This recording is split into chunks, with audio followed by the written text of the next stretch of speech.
உம்மை நோக்கி கூப்பிட்டு தப்பினார்கள், உம்மை நம்பி வெட்கப்பட்டு போகாதிருந்தார்கள்.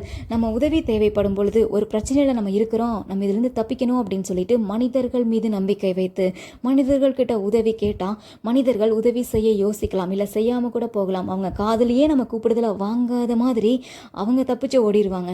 நம்ம வெட்கப்பட்டு போயிடுவோம். ஆனால் நம்ம வெட்கப்பட்டு போகக்கூடாது. நம்ம பிரச்சனையில் இருந்து வெளியில் வரணும்னா நம்ம தேடி ஒருத்தங்களை கூப்பிட்டு அவர் மேலே நம்பிக்கை வைக்கணும். அப்படின்னா அதுக்கு ஒரே இடம் ஆண்டவராகிய இயேசு கிறிஸ்து மட்டும்தான். இன்றைக்கு நீங்கள் எந்த மனுஷனை நம்பி ஏமாந்துட்டீங்க, இந்த காரியத்துக்காக தான் நான் யூஸ் பண்ணுறேன்னு சொல்லி ஒரு சில விஷயங்களை உங்ககிட்டேருந்து வாங்கிட்டு போயிட்டு அதை வேறு மாதிரி யூஸ் பண்ணி அவங்களும் பிரச்சனையில் மாட்டி உங்களையும் பிரச்சனையில் மாட்டி விட்டாங்களா?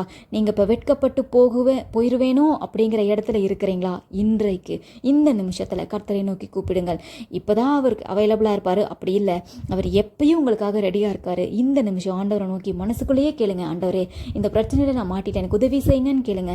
எந்த பிரச்சனையில் எப்போ இருந்தாலும், நீங்கள் எந்த சூழ்நிலையில் இருந்தாலும் நீங்கள் கூப்பிடும் பொழுது உண்மையாக அவரை நோக்கி, ஆண்டவரே எனக்கு உதவி செய்யுங்க, இந்த பிரச்சனையிலேருந்து நான் வெளியில் வரணும், நான் வெட்கப்பட்டு போகக்கூடாது, உம்மை நம்புறேன்னு கேளுங்க.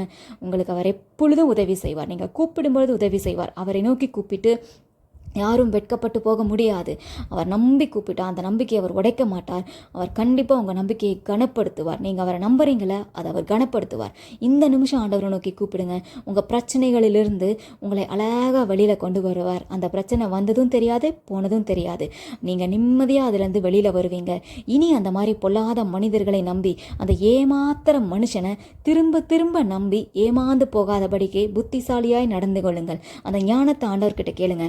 அந்த நம்பிக்கையை மனுஷன் மேலே, நான் இனி திரும்ப தப்பு பண்ண மாட்டேன், எனக்கு இதை கொடுன்னு கேட்கும் பொழுது நம்பலாமா வேண்டாமா, இதை செய்யலாமா கூடாதான்னு ஆண்டவர்கிட்ட கேளுங்க.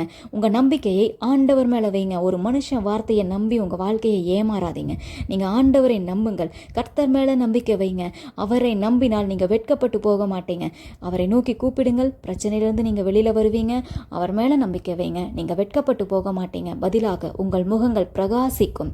அவரை நோக்கி கூப்பிடும் பொழுது அவர் உங்களை பிரச்சனையிலேருந்து அழகாக வெளியில் கொண்டு வந்து உங்களை உயர்த்துவார், கனப்படுத்துவார். உங்கள் நம்பிக்கையை உதாசீனப்படுத்த மாட்டார். உங்களுக்காக ஒரு தேவன் இருக்கிறார். அவரை நம்புங்க. நீங்கள் வெட்கப்பட்டு போக மாட்டீங்க. உங்கள் முகங்கள் பிரகாசிக்கும்.